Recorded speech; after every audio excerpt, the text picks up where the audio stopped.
agora vai ter medicamento à base de cannabis no SUS de São Paulo. Será que isso é 100% verdade? Fica até o final, curte, compartilha e siga o nosso perfil para mais conteúdos como esse. Dia 26 de dezembro de 2023, o governador do estado de São Paulo publicou um decreto regulamentando a Lei Estadual 17.618, que institui um programa para disponibilização de medicamentos e produtos derivados de cannabis. O projeto dessa lei tinha 10 artigos, dos quais 6 foram vetados, foram excluídos pelo governador, e eram os artigos que já davam uma certa eficácia para a lei. Dentre os poucos artigos que ficaram, um deles prevê a criação de uma comissão com participação de técnicos, de associações civis de pacientes e de incentivo à pesquisa, que, a não ser que eu não tenha sabido procurar, essa comissão nunca chegou a ser criada. Sobre ela também fala o decreto e diz que é uma comissão meramente consultiva que deve criar protocolos clínicos e que o secretário de saúde vai decidir se aplica ou não, ou seja, ficou tudo ao arbítrio do secretário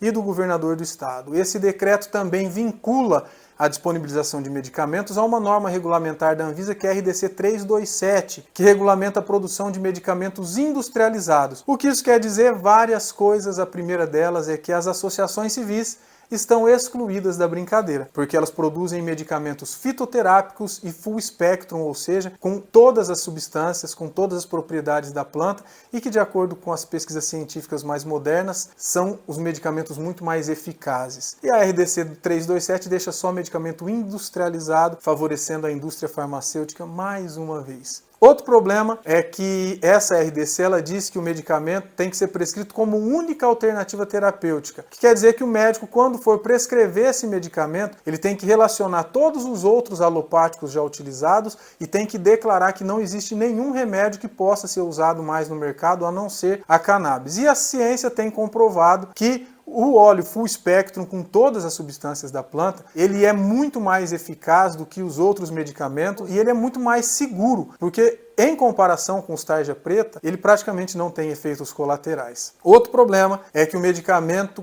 completo, com todas as substâncias, com o THC, também ficou extremamente restrito. A concentração máxima de THC é de 0,2% e só pode ser prescrito o medicamento com THC para pacientes em condições clínicas irreversíveis ou terminais, o que exclui, por exemplo, tratamento de dor crônica como artrite, artrose, pacientes que foram vítimas de acidente de trânsito, fibromialgia. E a ciência tem comprovado que o medicamento mais eficaz para o tratamento dessas doenças, dessas dores, é o óleo full spectrum com o THC. Mais um problema do decreto é que ele não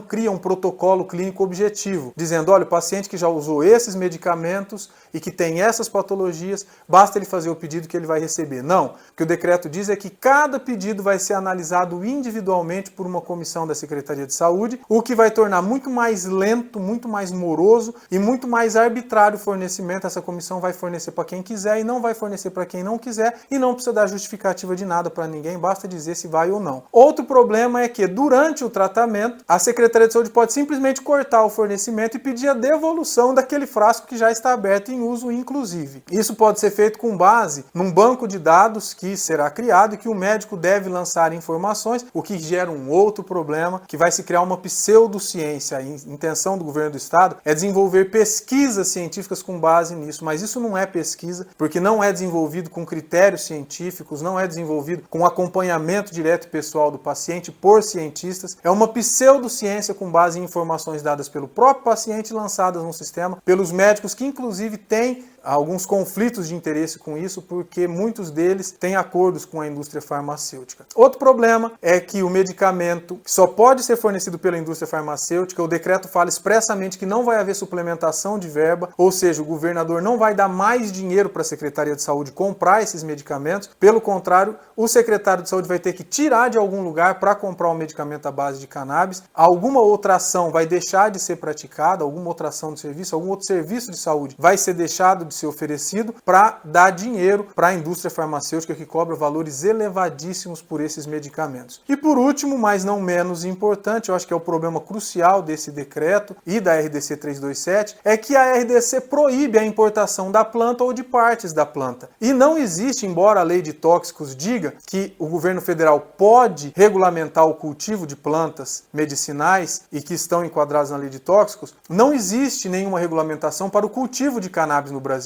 E se eu não posso cultivar e nem posso importar a planta, nem partes da planta, como é que eu vou produzir esse medicamento em território nacional? Ou seja, o governo do estado vai ter que adquirir medicamento importado da indústria farmacêutica e com uma eficácia muito menor do que a dos óleos fitoterápicos produzidos pelas associações, que de acordo com a ciência tem efeito muito mais eficaz por possuir todas as substâncias, mais de 450 substâncias que tem na planta. Todo avanço deve ser comemorado, todo avanço deve ser celebrado, mas é necessário que seja um avanço de verdade. E o que nós temos que fazer agora é torcer para que ainda em 2024 o governo federal regulamente o cultivo da cannabis, a produção de medicamentos, fitoterápicos inclusive, e lembrando sempre que a mesma cannabis que cura, a mesma cannabis que trata, a mesma cannabis que liberta a pessoa da sua doença, da sua dor, que trata e que previne, é a mesma cannabis que aprisiona o negro, o pobre, e nós precisamos deixar de demonizar essa planta e saber utilizar essa planta da forma correta, para o bem, para a produção de riqueza,